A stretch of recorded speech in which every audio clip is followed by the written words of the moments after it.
Hello students, मैंने आपको दो समांतर धारावाही चालकों के मध्य बल कितना होता है, आकर्षण बल होता है, प्रतिकर्षण बल होता है, कितना होता है और ये अंतर्राष्ट्रीय एम्पीयर की परिभाषा क्या है, ये मैं आपको बता चुका हूँ। अब मैं आपको इसमें एक नया नियम बताने जा रहा हूँ इस चैप्टर के अंदर, जिसको हम कहते हैं एम्पीयर का नियम।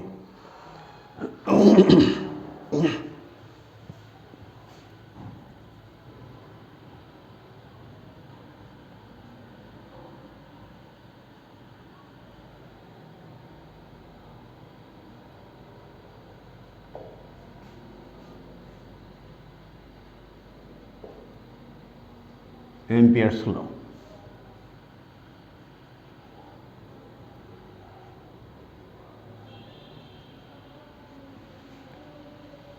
एम्पियर यहाँ पर वैज्ञानिक का नाम है और उसने एक बहुत इंपॉर्टेंट नियम दिया था चुंबकीय क्षेत्र से संबंधित, और उसी के नाम पर इस नियम को हम एम्पियर का नियम कहते हैं। इसका एक दूसरा नाम और भी है, जिसको हम कहते हैं एम्पियर्स सर्क्यूटल लॉ, एम्पियर का परिपथी नियम। दूसरा इसका एक नाम और मैं आपको बता देता हूँ।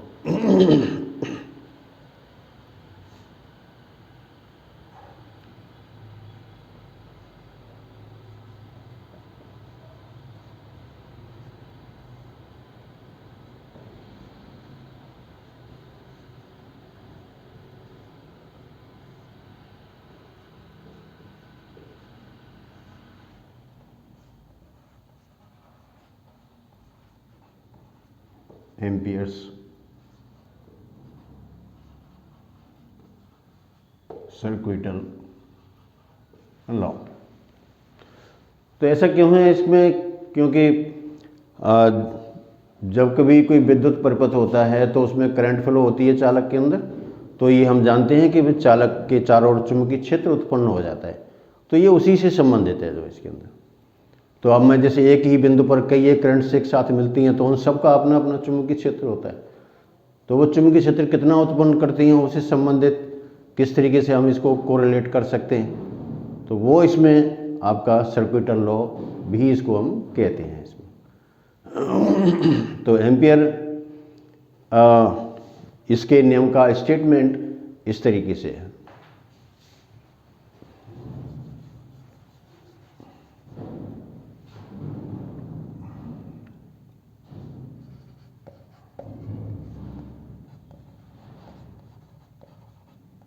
इस नियम के अनुसार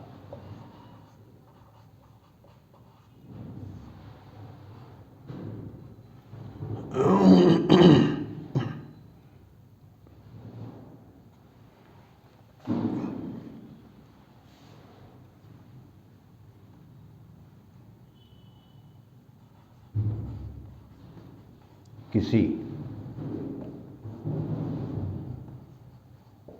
काल्पनिक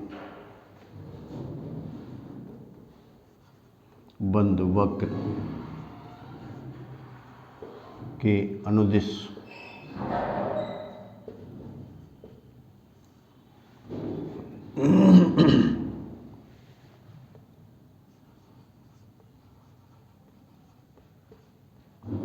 चुंबकीय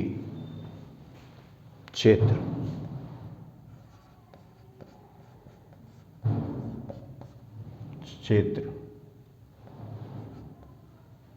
का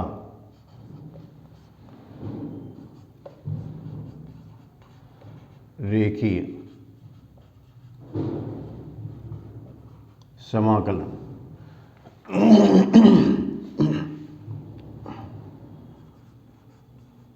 उस वक्र में परिबद्ध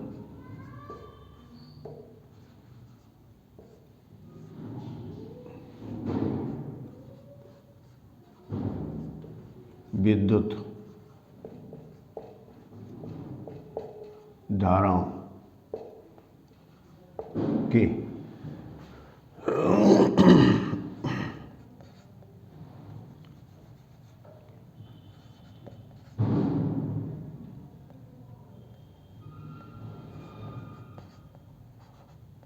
बीजीय योग को म्यू नॉट से गुणा करने के तुल्य होता है। ये इसकी डेफिनेशन है। किसी काल्पनिक बंद वक्र के अनुदिश चुंबकीय क्षेत्र का रेखीय समाकलन उस वक्र में परिबद्ध विद्युत धाराओं के बीजीय योग को म्यू नॉट से गुणा करने के तुल्य होता है। तो हम इसको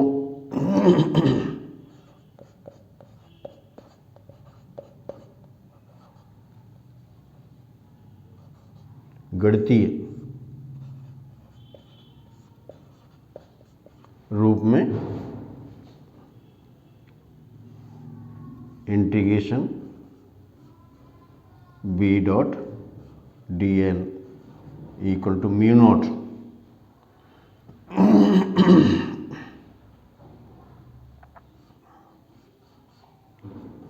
समेशन आई।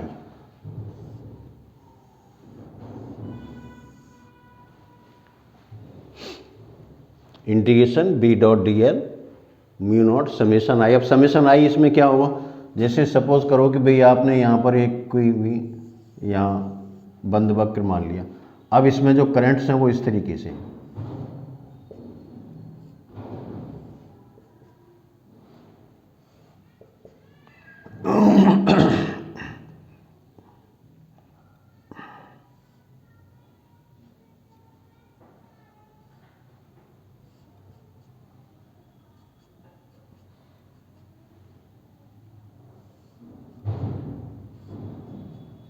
ये है। तो इसमें कुछ करंट्स क्या है कि इस अब यहाँ पर हमें इसका ये अल्पांश ले लें, इसकी लंबाई इसमें डी एल के बराबर है, ये अल्पांश, और यहाँ पर हम एक स्पर्श रेखा ड्रॉ कर दें ये। तो ये आपका बी की चुंबकीय क्षेत्र की डायरेक्शन होगी। तो यहाँ पर ये जो अल्पांश डी एल है और इनकी जो चुंबकीय क्षेत्र बी है, तो इसका इस वक्र के अनुदिश ही रेखीय समाकलन लेना है। क्योंकि बंद वक्र होता है तो इस तरीके से, तो कर्व किसी भी आकृति का हो सकता है जो ये। और यहाँ पर जो करंट्स हैं इसके अंदर, सपोज कई ये करंट्स हैं, जो करंट्स ऊपर की तरफ चल रही हैं उनको हम पॉजिटिव मान लेते हैं, नीचे की तरफ चल रही हैं उनको हम नेगेटिव मान लेते हैं। तो जैसे मान लिया कि भाई आपने यहाँ पर ये करंट इसकी ये यहाँ पर I1 मान लिया, ये I2 मान लिया, ये I3 मान लिया, ये I4 मान लिया, ये I5 मान लिया। तो सिग्मा I इसमें क्या होगा, सिग्मा I इक्वल टू जो करंट ऊपर की तरफ जा रही है वो पॉजिटिव, तो ऊपर की तरफ जाने वालों में इसमें एक तो I1 है, I2 नीचे की तरफ आ रही है तो इसको माइनस I2 कर दें। ये करंट ऊपर की तरफ जा रही है तो प्लस I3, I4 इसमें नीचे की तरफ आ रही है तो माइनस I4, और I5 इसमें ऊपर की तरफ जा रही है तो प्लस I5। तो यानी कि ये हो गया आपका I1 plus I3 plus I5, ये एक साथ कर दें, माइनस ये आपका यहाँ I2 माइनस प्लस I4। तो समेशन आई का अर्थ होता है कि इस वक्र में जितनी विद्युत धाराएं परिबद्ध हैं उनका बीजीय योग निकाला जाए। और बीजीय योग निकालते समय हम ये अपनी परिपाटी के अनुसार इसमें ध्यान रखते हैं कि जो विद्युत धारा ऊपर की तरफ जा रही है उसको पॉजिटिव ले लें, और जो इसको नीचे की तरफ आ रही है उसको हम नेगेटिव ले लें। इनका इस तरीके से ये निकाल दिया जाए। तो ये अब एक चीज़ इसमें समझना और भी एक आवश्यक है, एक इसमें टर्म और आता है चुंबकन क्षेत्र। तो चुंबकन क्षेत्र क्या होता है, किसी भी चुंबकीय पदार्थ को जब हम किसी बाहरी चुंबकीय क्षेत्र के अंदर रखते हैं, तो चाहे वो नेचुरल मैग्नेट दी गई हो या आपने मान लो कोई एक परिणालिका में विद्युत धारा प्रवाहित करके चुंबकीय क्षेत्र पैदा किया हो, तो जो एक्सटर्नल मैग्नेटिक फील्ड होता है उसको हम कहते हैं चुंबकन क्षेत्र। और जब उस चुंबकन क्षेत्र के अंदर हम कोई पदार्थ रख देते हैं तो वो चुंबकीय गुण ग्रहण करता है, अब चुंबकीय गुण कितने ग्रहण करेगा और किस हद तक मतलब वो उसमें चुंबकत्व प्राप्त करेगा, ये उस पदार्थ की नेचर पर डिपेंड करता है। तो जितना वो चुंबकत्व प्राप्त करता है, जितनी वो चुंबकीय गुण ग्रहण कर लेता है, तो उसी को हम चुंबकीय प्रेरण कहते हैं, मैग्नेटिक इंडक्शन। चुंबकीय प्रेरण भी कहते हैं, चुंबकन क्षेत्र, चुंबकीय क्षेत्र भी कहते हैं, और इसको बी से डिनोट करते हैं हम यहाँ पर। तो जो चुंबकन क्षेत्र होता है और जो चुंबकीय क्षेत्र होता है, ये दोनों एक दूसरे से अलग अलग हैं। चुंबकन क्षेत्र जहाँ कहा जाए, मान लिया कि बाहरी चुंबकीय क्षेत्र है, और जब चुंबकीय प्रेरण कहा जाए, इसका मतलब है कि उसके अंदर कोई पदार्थ रखा हुआ है और वो पदार्थ चुंबकीय गुण ग्रहण कर रहा है। जो तो उसने कितना चुंबकत्व प्राप्त किया, कितना चुंबकीय प्रेरण उसने लिया, वो कहलाता है आपका ये चुंबकीय क्षेत्र अथवा चुंबकीय प्रेरण। इसके दोनों ही नाम हैं इसके अंदर।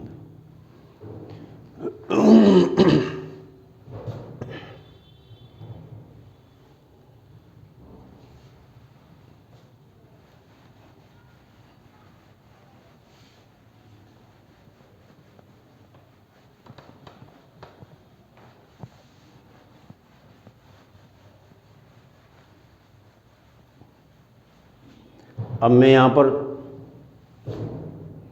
चुंबकन क्षेत्र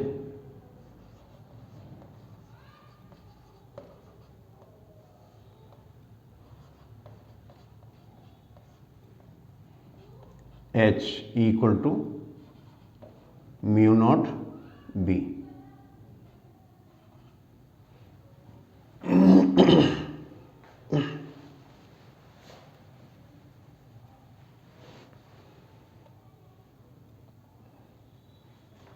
मैं मान लेता हूँ इसको, माना चुंबकन क्षेत्र इक्वल टू H। ये भी सदिश राशि होती है, तो चुंबकीय क्षेत्र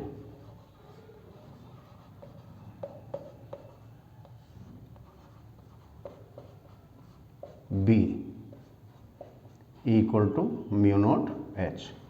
ये इन दोनों में रिलेशन होता है, जो ये चुंबकन क्षेत्र और इसमें चुंबकीय क्षेत्र में। तो मैंने अभी जो फॉर्मूला लिखा था, मैं उसके अंदर इसको फॉर्मूले को रख देता हूँ, तो एक नया रूप आ जाएगा उसके अंदर से। तो integration B dot D L equal to mu naught sigma I. इसको बी के स्थान पर हमें ये रख दो, mu naught H dot D L equal to mu naught sigma I. दोनों में से म्यू नॉट कैंसिल हो जाएगा इसमें से। Mu naught integration H dot D L equal to mu naught sigma I. Mu naught इसमें से कैंसिल कर दो, तो अब आपके पास रह जाएगा ये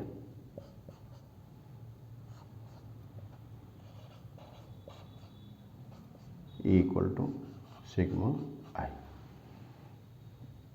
अब ये दिख रहा है कि भी डी एल लिखा हुआ है, तो इसका मतलब है कि ये बंद वक्र है जो ये, ठीक है ना। यहाँ पर कोई सरफेस वगैरह की लिखने की आवश्यकता इसमें नहीं है, लेकिन बहुत से लोग हो सकते हैं यहाँ पर एल लिख देते हैं, एल, यहाँ पर भी एल, यहाँ एल, यहाँ एल। अब आपके पास यहाँ पर एक नया फॉर्मूला आ गया।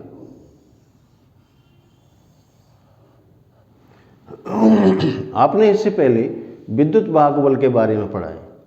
विद्युत वाहक बल के अंदर विद्युत क्षेत्र होता है, और विद्युत क्षेत्र में जो बाहरी जो विद्युत क्षेत्र होता है, उसके कारण जो विद्युत धारा प्रवाहित होती है, तो उससे संबंधित ही इसमें जो नियम आता है ई डॉट डी एल। आगे वाले चैप्टर में आप पढ़ेंगे इसके अंदर, जब विद्युत चुम्बकीय प्रेरण के बारे में होगा, तो वहाँ पर आपको बताया जाएगा कि जो ई डॉट डी एल होता है वो विद्युत वाहक बल होता है। ऐसे ही यहाँ पर एच डॉट डी एल ये इसका विद्युत वाहक बल है। जो ये, इसको हम विद्युत शब्द न कह करके चुंबकीय शब्द कहते हैं, चुंबकत्व वाहक बल, क्योंकि चुंबक से संबंधित है जो ये, इसलिए हम इसको चुंबकत्व वाहक बल कहते हैं।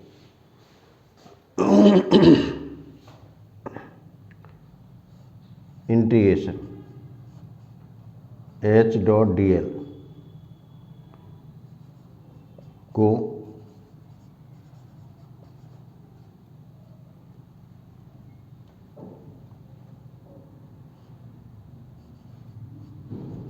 चुंबकत्व वाहक बल कहते हैं। तो यानी आप देख सकते हैं कि ये H डॉट डी एल चुंबकत्व वाहक बल है, ये किसके बराबर है? विद्युत धारा के बराबर है। तो विद्युत धारा जो समेशन आई है, इसके कारण जो ये जो होता है योग इसका जो, तो इसका जो मात्रक होता है वो एम्पियर के बराबर होता है जो। तो चुंबकत्व वाहक बल का मात्रक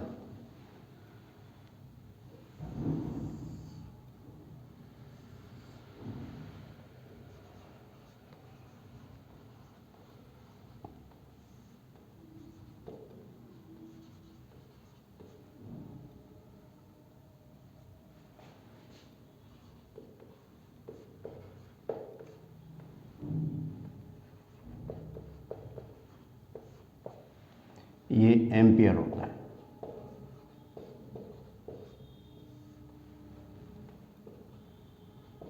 तो कई बार ऐसे कंफ्यूजन भी होता है कि भाई एम्पियर तो विद्युत धारा का मात्रक है। वही बात भी सही है कि विद्युत धारा का मात्रक एम्पियर होता है, लेकिन ये भी सही है कि चुंबकत्व वाहक बल का मात्रक भी एम्पियर ही होता है।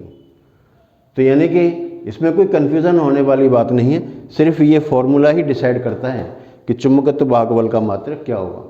जैसे हम वहाँ पर विद्युत में विद्युत वाहक बल का मात्रक वोल्ट कहते हैं, और यहाँ पर चुंबकत्व वाहक बल का मात्रक एम्पियर कहलाता है। आप इसमें देख सकते हैं कि अगर समेशन आई का मान 0 के बराबर हो, यानी जितनी विद्युत धाराएं उस वक्र से ऊपर की तरफ जा रही हैं उतनी ही नीचे की तरफ आ रही हैं, तो टोटल विद्युत धारा का मान इसमें 0 के बराबर हो जाए, बीजीय योग 0 के बराबर हो जाएगा। तो चुंबकत्व वाहक बल 0 हो सकता है जो इसमें। Integration B dot D L equal to जो मैंने आपको इसमें बताया था, उसमें विद्युत धारा का बीजीय योग 0 हो सकता है, लेकिन चुंबकीय क्षेत्र का मान 0 नहीं हो सकता है।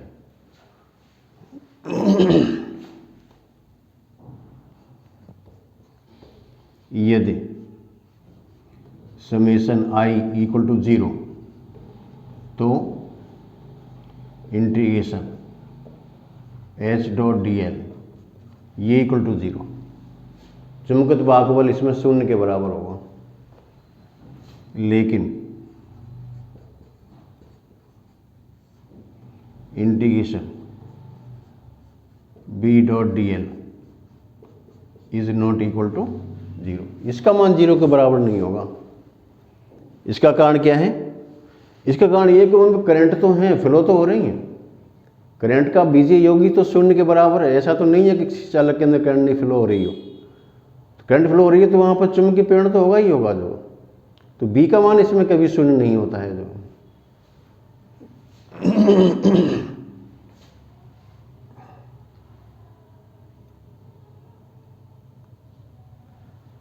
एक मिनट,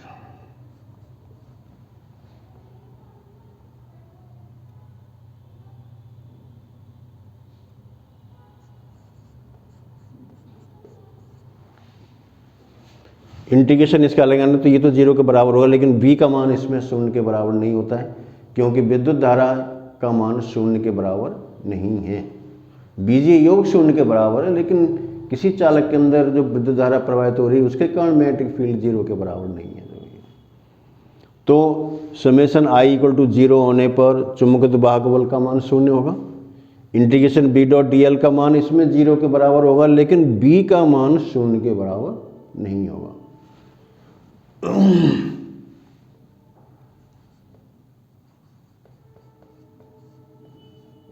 क्योंकि विद्युत प्रवाह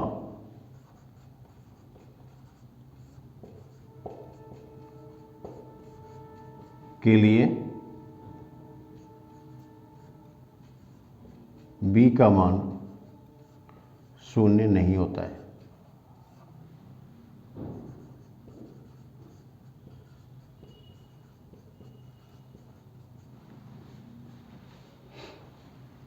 तो ये एम्पियर के नियम से संबंधित इसमें कुछ अलग तथ्य थे जो मैंने आपको इसके अंदर से बताए हैं। जो भाई एम्पियर का नियम बहुत ही इम्पोर्टेंट नियम है और इसके जो आपके कोर्स में 3 इसके एप्लीकेशंस हैं जो बहुत ही इम्पोर्टेंट हैं और उनमें से कोई ना कोई एप्लीकेशन इसमें आता ही रहता है। तो एम्पियर के नियम को अच्छी तरीके से पढ़ें, समझें। Thank you.